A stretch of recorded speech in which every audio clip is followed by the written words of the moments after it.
Pero paano kay Mark kung pag-post ng video o picture sa social media ay may consent? Okay. Iba yung tatlong klaseng consent, MJ. Iba yung consent sa pag-take ng video or picture. Kinukunan ka ng video or kinukunan ka ng picture, ibang consent yan.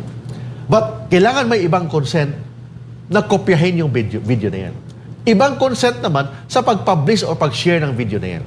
For example, pag pinayagan ka lang na mag-take ng video, but hindi ka pinayagan na i-publish yan or i-post yan, still, violation ng anti-photo and video voyeurism. Ibig sabihin, iba ang pahintulot sa pagkuha ng picture or pagkuha ng litrato or video, iba naman ang pahintulot sa pag-publish ng picture or litrato. Nako. Kaya dapat tandaan kay Mark mga bagay na yan. Nako. Pero kay Mark, kung nanonood, kung halimbawa nahagip mo lang sa feed ng iyong phone at na-timingan na yung na-scroll mo ay isang lewd content. Yan ba ipaglabag din sa anti-photo and voyeurism? Kung tiningnan mo lang, wala. Wala naman. Kung tiningnan mo lang, for example, nakita sa feed mo, napatingin ka, hindi naman intentional, but sinishare mo, ay iba na yun.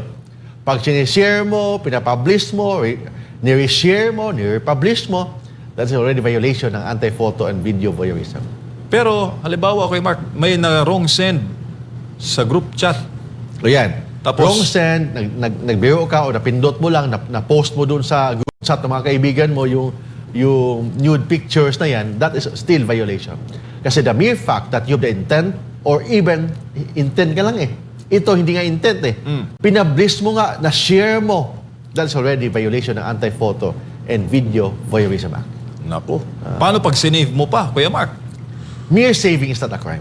Mere saving. But if you save a video, but your purpose and your intent is to publish, your intent is to share, your intent is ginawa pang negosyo, binibenta mo pa ang mga video and photo, that is already in violation ng anti-photo and video voyeurism. But of course, in anti-photo and voyeurism, may isang depensa dyan, MJ. Kung may consent, walang problema, pwede ka makalusot. Kung may consent na pagkuha ng litrato, pagkuha ng video, and pag-publish kung may consent. Pero kung walang consent, violation ng anti-photo and video voyeurism. Very, very common ngayon, MJ, yung sa mga streaming platform ngayon. Mga streaming platform, yung mga nakahubad ng mga babae, nakahubad ng mga lalaki, may mga sexual scene pa sila, mga eksena. Is it violation ba yan ng anti-photo and video voyeurism? Hindi. Bakit hindi? Kasi I'm sure na yung mga artista na yan, habang kinukunan sila ng mga nakahubad sila, then pinapublish sa mga social media, pinapublish sa mga streaming platform, pinaperma sila ng mga producer ng consent.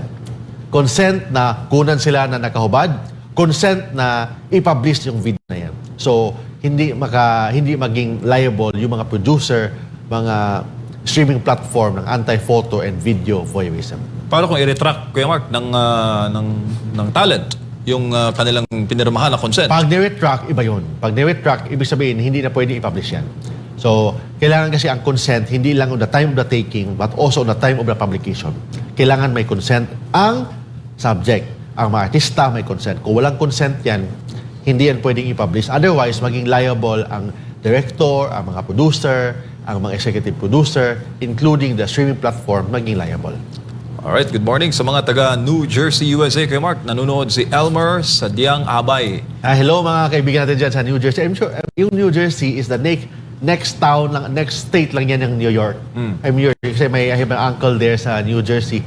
And thank you for all your concern and for watching. Nanood po kayo dito sa Pinoy Legal Minds. Sana makatulong po kami sa pagbigay ng legal advice sa inyo.